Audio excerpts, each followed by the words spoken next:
أعوذ بالله من الشيطان الرجيم. بسم الله الرحمن الرحيم.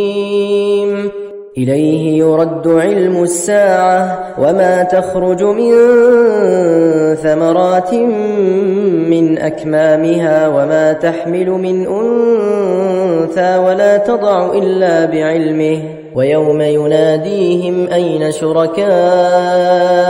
قالوا آذناك ما منا من شهيد وضل عنهم ما كانوا يدعون من قبل وظنوا ما لهم من محيص لا يسأم الإنسان من دعاء الخير وإن مسه الشر فيئوس قنوط ولئن أذقناه رحمة منا من بعد ضراء مسته ليقولن هذا لي وما أظن الساعة قائمة ولئن رجعت إلى ربي إن لي عنده للحسنى فلننبئن الذين كفروا بما عملوا ولنذيقنهم من عذاب غليظ. وإذا أنعمنا على الإنسان أعرض ونأى بجانبه وإذا مسه الشر فذو دعاء عريض. قل أرأيتم إن كان من عند الله ثم كفرتم به من أضل ممن هو في شقاق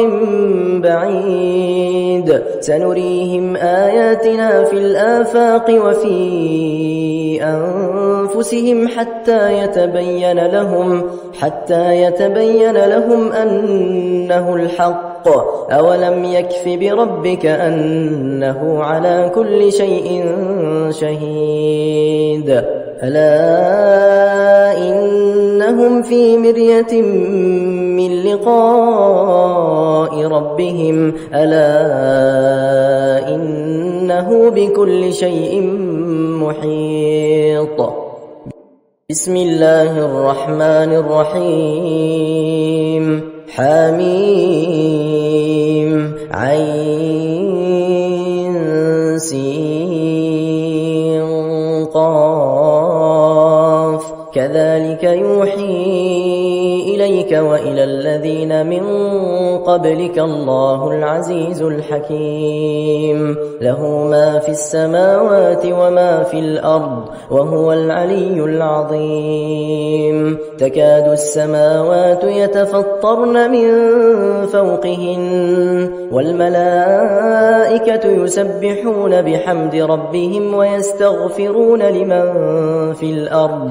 ألا إن الله هو الغفور الرحيم. والذين اتخذوا من دونه أولياء الله حفيظ عليهم وما أنت عليهم بوكيل. وكذلك أوحينا إليك قرآنا عربيا لتنذر أم القرى ومن حولها وتنذر يوم الجمع لا ريب فيه فريق في الجنة وفريق في السعير. ولو شاء الله لجعلهم أمة واحدة ولكن يدخل من يشاء في رحمته والظالمون ما لهم من ولي ولا نصير. أم اتخذوا من دونه أولياء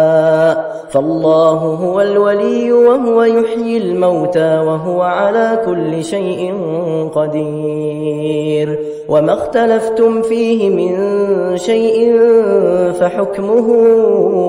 إلى الله ذلكم الله ربي عليه توكلت وإليه أنيب فاطر السماوات والأرض جعل لكم من أنفسكم أزواجا ومن الأنعام أزواجا يذرأكم فيه ليس كمثله شيء وهو السميع البصير له مقاليد السماوات والأرض يبسط الرزق لمن يشاء ويقدر إنه بكل شيء عليم شرع لكم من الدين ما وصى به نوحا والذي أوحينا إليك وما وصينا به إبراهيم وموسى وعيسى أن أقيموا الدين ولا تتفرقوا فيه كبر على المشركين ما تدعوهم إليه الله يجتبي إليه من يشاء ويهدي إليه من ينيب وما تفرقوا إلا من بعد ما جاءهم العلم بغيا بينهم ولولا كلمة سبقت من ربك إلى أجل مسمى لقضي بينهم وإن الذين أورثوا الكتاب من بعدهم لفي شك منه مريب فلذلك فادع واستقم كما أمرت ولا تتبع أهواءهم وقل آمنت بما أنزل الله من كتاب وأمرت لأعدل بينكم الله ربنا وربكم لنا أعمالنا ولكم أعمالكم لا حجة بيننا وبينكم الله يجمع بيننا وإليه المصير والذين يحاجون في الله من بعد ما استجيب له حجتهم داحضة عند ربهم وعليهم غضب ولهم عذاب شديد الله الذي أنزل الكتاب بالحق والميزان وما يدريك لعل الساعة قريب يستعجل بها الذين لا يؤمنون بها والذين آمنوا مشفقون منها ويعلمون أنها الحق ألا إن الذين يمارون في الساعة لفي ضلال بعيد الله لطيف بعباده يرزق من يشاء وهو القوي العزيز من كان يريد حرث الآخرة نزد له في حرثه ومن كان يريد حرث الدنيا نؤته منها وما له في الآخرة من نصيب أم لهم شركاء شرعوا لهم من الدين ما لم يأذن به الله ولولا كلمة الفصل لقضي بينهم وإن الظالمين لهم عذاب أليم ترى الظالمين مشفقين مما كسبوا وهو واقع بهم والذين آمنوا وعملوا الصالحات في روضات الجنات لهم ما يشاءون عند ربهم ذلك هو الفضل الكبير ذلك الذي يبشر الله عباده الذين آمنوا وعملوا الصالحات قل لا أسألكم عليه أجرا إلا المودة في القربى ومن يقترف حسنة نزد له فيها حسنا إن الله غفور شكور أم يقولون افترى على الله كذبا فإن يشاء الله يختم على قلبك ويمحو الله الباطل ويحق الحق بكلماته إنه عليم بذات الصدور وهو الذي يقبل التوبة عن عباده ويعفو عن السيئات ويعلم ما تفعلون ويستجيب الذين آمنوا وعملوا الصالحات ويزيدهم من فضله والكافرون لهم عذاب شديد ولو بسط الله الرزق لعباده لبغوا في الأرض ولكن ينزل بقدر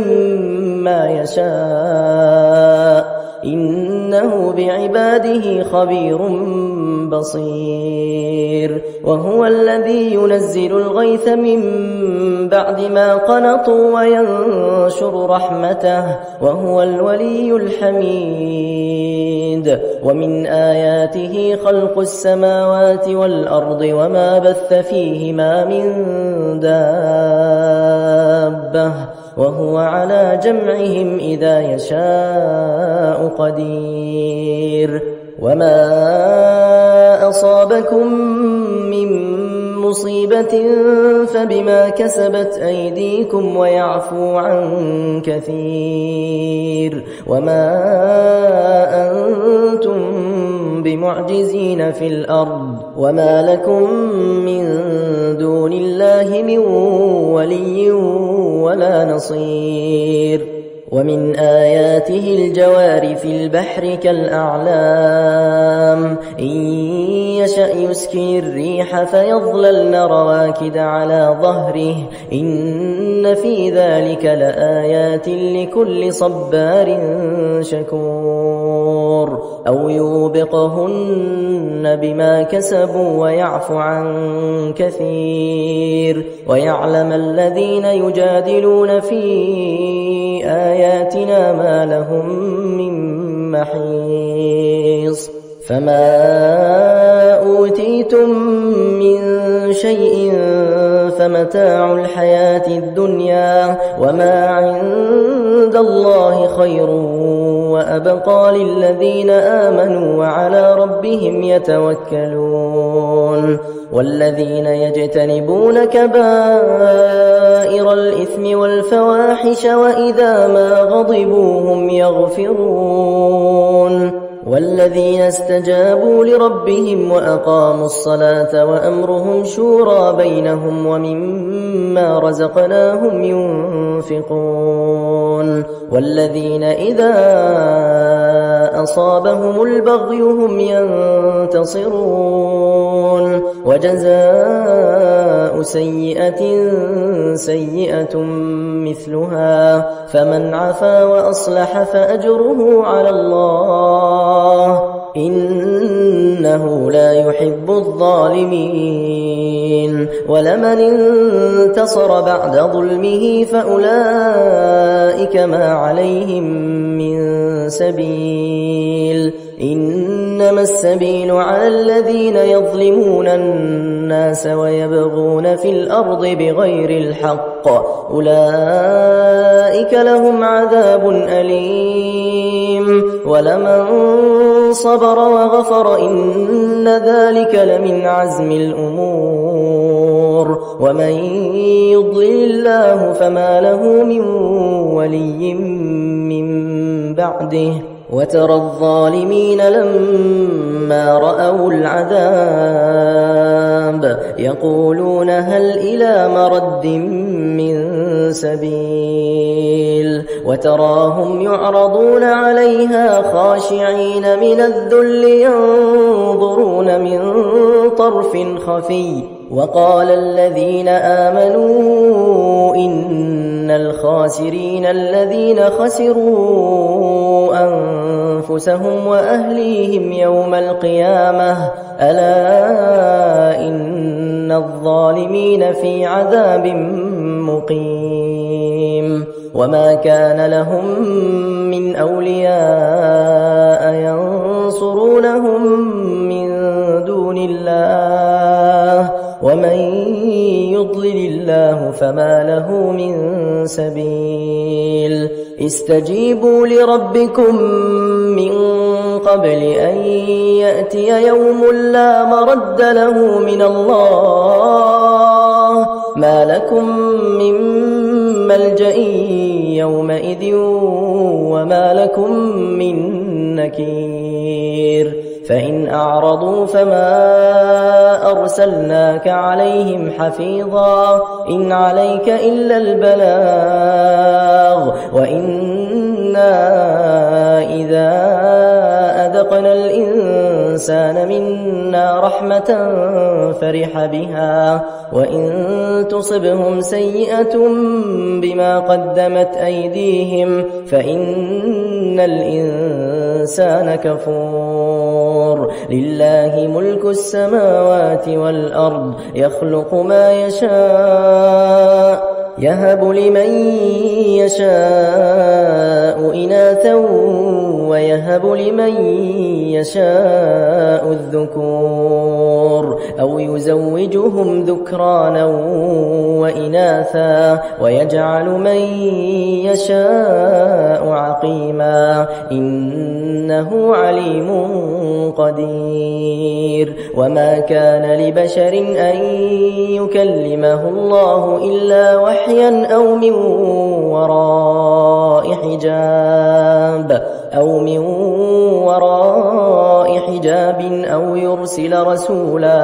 أو يرسل رسولا فيوحي بإذنه ما يشاء إنه علي حكيم وكذلك أوحينا إليك روحا من أمرنا ما كنت تدري ما الكتاب ولا الإيمان ولكن جعلناه نورا نهدي به من نشاء من عبادنا وإنك لتهدي إلى صراط مستقيم صراط الله الذي له ما في السماوات وما في الأرض ألا إلى الله تصير الأمور بسم الله الرحمن الرحيم حميم والكتاب المبين إنا جعلناه قرآنا عربيا لعلكم تعقلون وإنه في الكتاب لدينا لعلي حكيم أفنضرب عنكم الذكر صفحا أن كنتم قوما مسرفين وكم أرسلنا من نبي في الأولين وما يأتيهم من نبي إلا كانوا به يستهزئون فأهلكنا أشد منهم بطشا ومضى مثل الأولين ولئن سألتهم من خلق السماوات والأرض ليقولن خلقهن العزيز العليم الذي جعل لكم الأرض مهدا وجعل لكم فيها سبلا لعلكم تهتدون والذي نزل من السماء ماء بقدر فأنشرنا به بلدة ميتا كذلك تخرجون والذي خلق الأزواج كلها وجعل لكم من الفلك والأنعام ما تركبون لتستووا على ظهوره ثم تذكروا نعمة ربكم إذا استويتم عليه وتقولوا سبحان الذي سخر لنا هذا وما كنا له مقرنين وإنا إلى ربنا لمنقلبون وجعلوا له من عباده جزءا إن الإنسان لكفور مبين أم اتخذ مما يخلق بنات وأصفاكم بالبنين وإذا بشر أحدهم بما ضرب للرحمن مثلا ظل وجهه مسودا وهو كظيم أومن ينشأ في الحلية وهو في الخصام غير مبين وجعلوا الملائكة الذين هم عباد الرحمن إناثا أشهدوا خلقهم ستكتب شهادتهم ويسألون وقالوا لو شاء الرحمن ما عبدناهم ما لهم بذلك من علم إن هم إلا يخرصون أم آتيناهم كتابا من قبله فهم به مستمسكون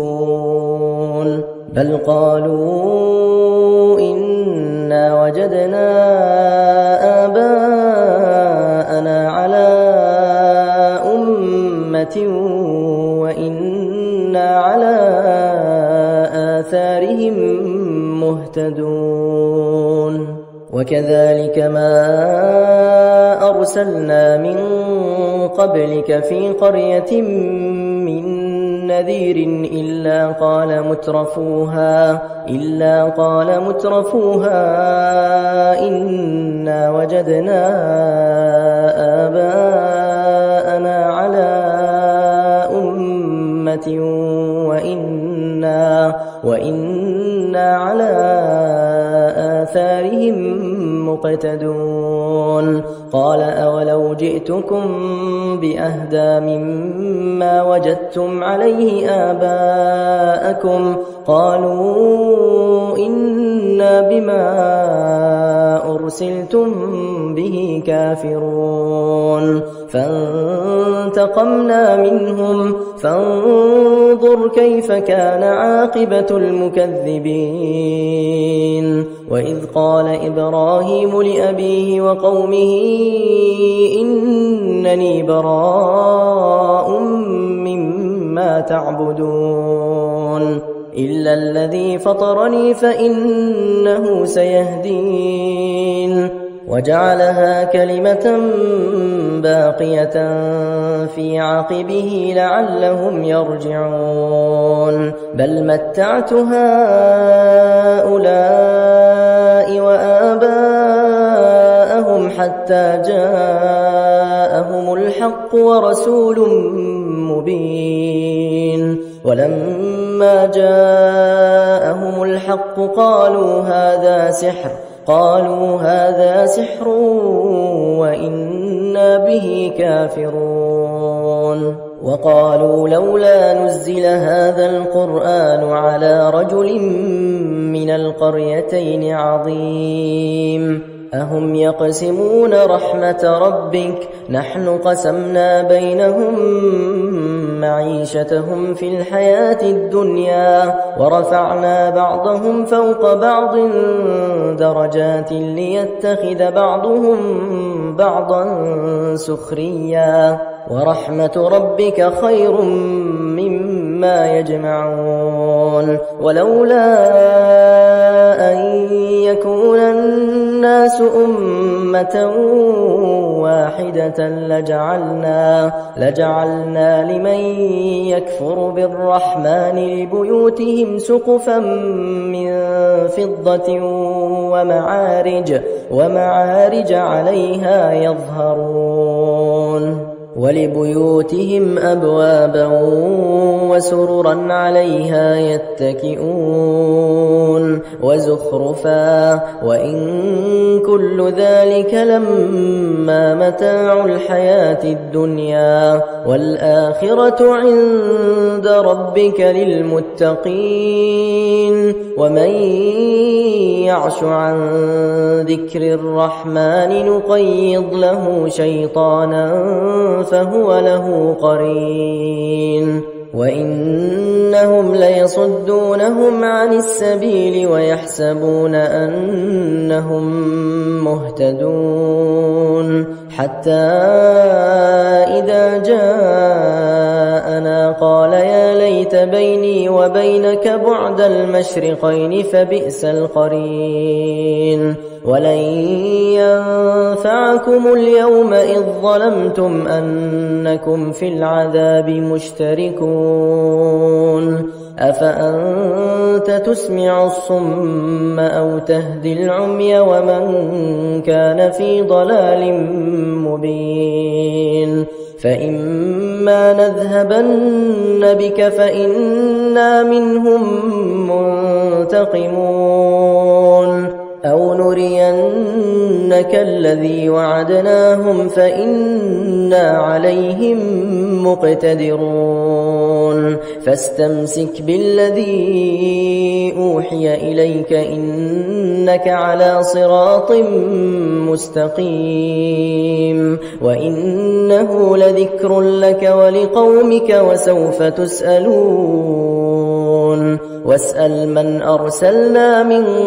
قبلك من رسلنا أجعلنا من دون الرحمن آلهة يعبدون ولقد أرسلنا موسى بآياتنا إلى فرعون وملئه فقال إني رسول رب العالمين فلما جاءهم بآياتنا إذا هم منها يضحكون وما نريهم من آية إلا هي أكبر من أختها وأخذناهم بالعذاب لعلهم يرجعون وقالوا يا أيها الساحر ادع لنا ربك بما عهد عندك إننا لمهتدون فلما كشفنا عنهم العذاب إذا هم ينكثون ونادى فرعون في قومه قال يا قوم أليس لي ملك مصر وهذه الأنهار تجري من تحتي أفلا تبصرون أم أنا خير من هذا الذي هو مهين ولا يكاد يبين فلولا ألقي عليه أسورة من ذهب أو جاء معه الملائكة مقترنين فاستخف قومه فأطاعوه إنهم كانوا قوما فاسقين فلما آسفونا انتقمنا منهم فأغرقناهم أجمعين فجعلناهم سلفا ومثلا للآخرين ولما ضرب ابن مريم مثلا إذا قومك منه يصدون وقالوا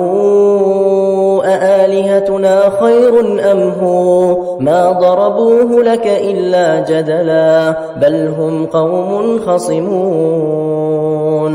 إن هو إلا عبد أنعمنا عليه وجعلناه مثلا لبني إسرائيل ولو نشاء لجعلنا منكم ملائكة في الأرض يخلفون وإنه لعلم للساعة فلا تمترن بها واتبعون هذا صراط مستقيم ولا يصدنكم الشيطان إنه لكم عدو مبين ولما جاء عيسى بالبينات قال قد جئتكم بالحكمة ولأبين لكم بعض الذي تختلفون فيه فاتقوا الله وأطيعون إن الله هو ربي وربكم فاعبدوه هذا صراط مستقيم فاختلف الأحزاب من بينهم فويل للذين ظلموا من عذاب يوم أليم هل ينظرون إلا الساعة أن تأتيهم بغتة وهم لا يشعرون الأخلاء يومئذ بعضهم لبعض عدو إلا المتقين يا عباد لا خوف عليكم اليوم ولا أنتم تحزنون الذين آمنوا بآياتنا وكانوا مسلمين ادخلوا الجنة أنتم وأزواجكم تحبرون يطاف عليهم بصحاف من ذهب وأكواب وفيها ما تشتهيه الأنفس وتلذ الأعين وأنتم فيها خالدون وتلك الجنة التي أورثتموها بما كنتم تعملون لكم فيها فاكهة كثيرة منها تأكلون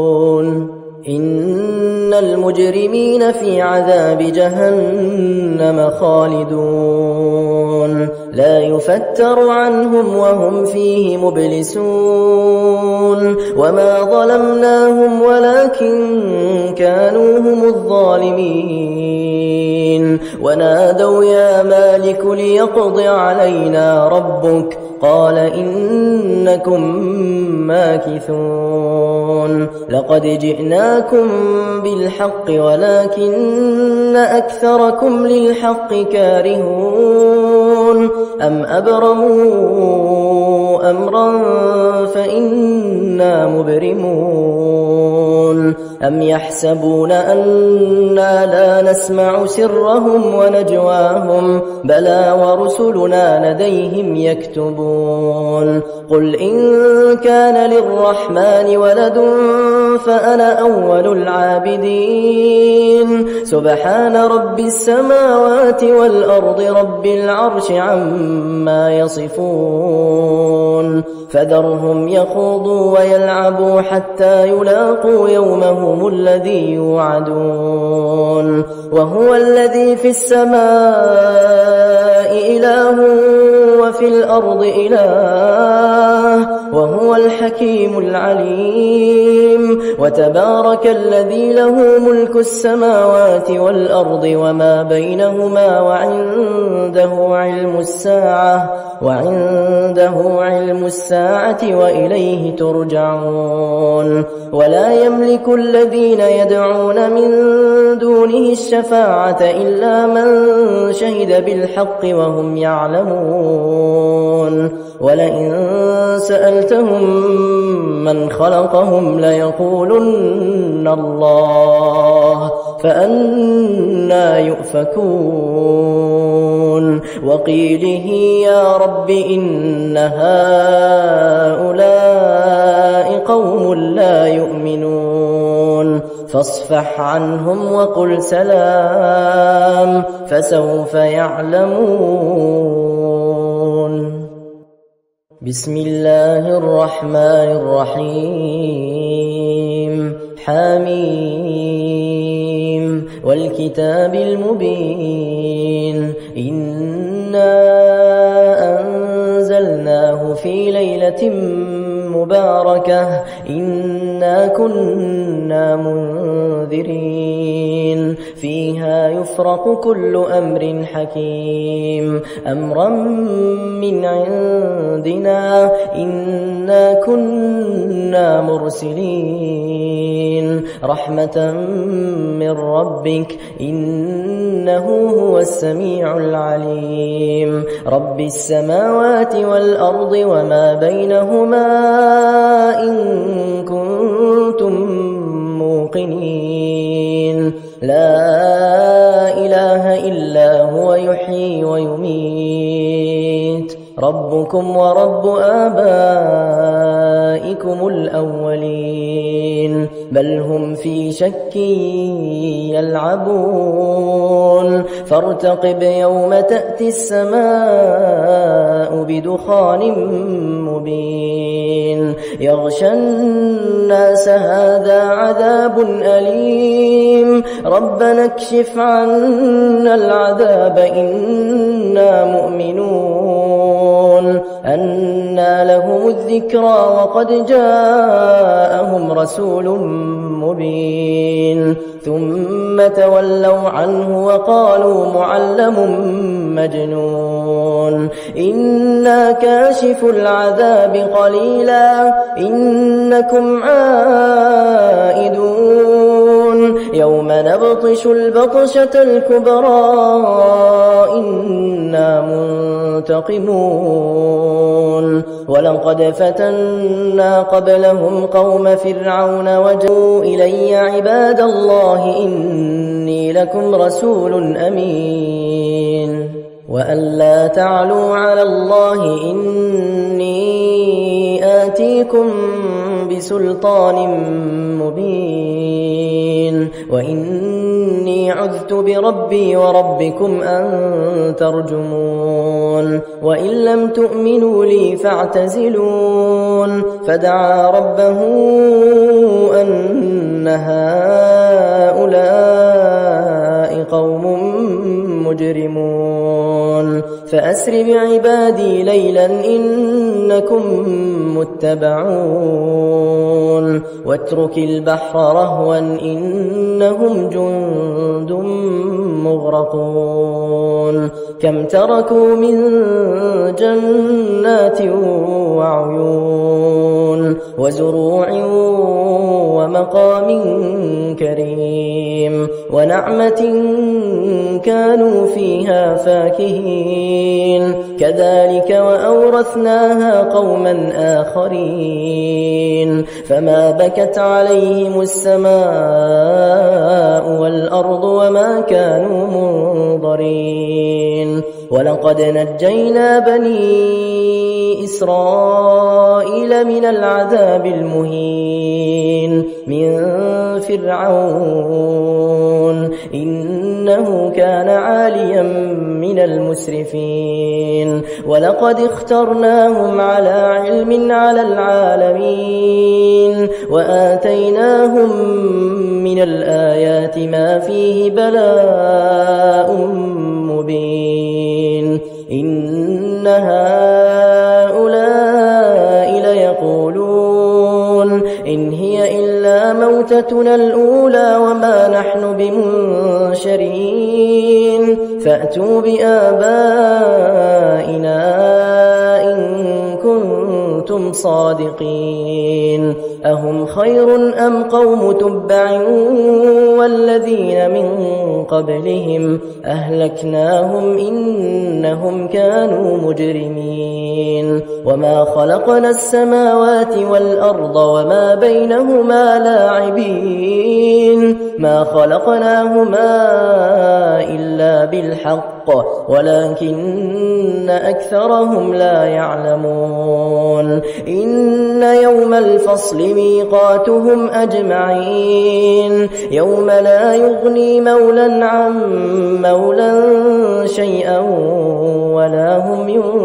ينصرون إلا من رحم الله إنه هو العزيز الرحيم إن شجرة الزقوم طعام الأثيم كالمهل يغلي في البطون كغلي الحميم خذوه فاعتلوه إلى سواء الجحيم ثم صبوا فوق رأسه من عذاب الحميم ذق إنك أنت العزيز الكريم إن هذا ما كنتم به تمترون إن المتقين في مقام أمين في جنات وعيون يلبسون من سندس وإستبرق متقابلين كذلك وزوجناهم بحور عين يدعون فيها بكل فاكهة آمنين لا يذوقون فيها الموت إلا الموتة الأولى ووقاهم عذاب الجحيم فضلا من ربك ذلك هو الفوز العظيم فإنما يسرناه بلسانك لعلهم يتذكرون فارتقب إنهم مرتقبون بسم الله الرحمن الرحيم حميم تنزيل الكتاب من الله العزيز الحكيم إن في السماوات والأرض لآيات للمؤمنين وفي خلقكم وما يبث من دابة آيات لقوم يوقنون واختلاف الليل والنهار وما أنزل الله من السماء من رزق فأحيا به الأرض بعد موتها وتصريف الرياح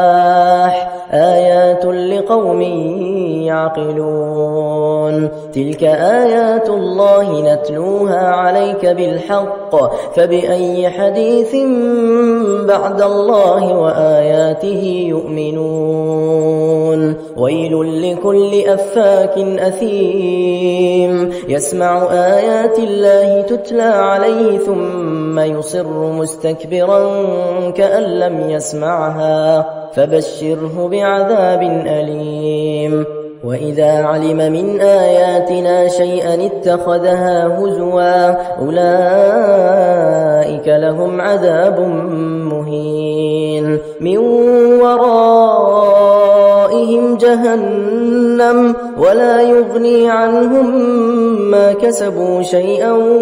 ولا ما اتخذوا من دون الله أولياء ولهم عذاب عظيم هذا هدى والذين كفروا بآيات ربهم لهم عذاب من رجز أليم الله الذي سخر لكم البحر لتجري الفلك فيه بأمره ولتبتغوا من فضله ولعلكم تشكرون وسخر لكم ما في السماوات وما في الأرض جميعا منه إن في ذلك لآيات لقوم يتفكرون قل للذين آمنوا يغفروا للذين لا يرجون أيام الله ليجزي قوما بما كانوا يكسبون من عمل صالحا فلنفسه ومن أساء فعليها ثم إلى ربكم ترجعون ورزقناهم ولقد آتينا بني إسرائيل الكتاب والحكم والنبوة ورزقناهم من الطيبات وفضلناهم على العالمين وآتيناهم بينات من الأمر فما اختلفوا إلا من بعد ما جاءهم العلم بغيا بينهم إن ربك يقضي بينهم يوم القيامة فيما كانوا فيه يختلفون ثم جعلناك على شريعة من الأمر فاتبعها ولا تتبع أهواء الذين لا يعلمون إنهم لن يغنوا عنك من الله شيئا وإن الظالمين بعضهم أولياء بعض والله ولي المتقين هذا بصائر للناس وهدى ورحمة لقوم يوقنون أم حسب الذين اجترحوا السيئات أن نجعلهم كالذين آمنوا وعملوا الصالحات سواء محياهم ومماتهم ساء ما يحكمون وخلق الله السماوات والأرض بالحق ولتجزى كل نفس بما كسبت وهم لا يظلمون أفرأيت من اتخذ إلهه هواه وأضله الله على علم وختم على سمعه وقلبه وجعل على بصره غشاوة فمن يهديه من بعد الله أفلا تذكرون وقالوا ما هي إلا حياتنا الدنيا نموت ونحيا وما يهلكنا إلا الدهر وما لهم بذلك من علم إن هم إلا يظنون وإذا تتلى عليهم آياتنا بينات ما كان حجتهم إلا أن قالوا ائتوا بآبائنا إن كنتم صادقين قل الله يحييكم ثم يميتكم ثم يجمعكم إلى يوم القيامة لا ريب فيه ولكن أكثر الناس لا يعلمون ولله ملك السماوات والأرض ويوم تقوم الساعة يومئذ يخسر المبطلون وترى كل أمة جاثية كل أمة تدعى إلى كتابها اليوم تجزون ما كنتم تعملون هذا كتابنا ينطق عليكم بالحق إنا كنا نستنسخ ما كنتم تعملون فأما الذين آمنوا وعملوا الصالحات فيدخلهم ربهم في رحمته ذلك هو الفوز المبين وأما الذين كفروا أفلم تكن آياتي تتلى عليكم فاستكبرتم وكنتم قوما مجرمين وإذا قيل إن وعد الله حق والساعة لا ريب فيها قلتم ما ندري ما الساعة إن نظن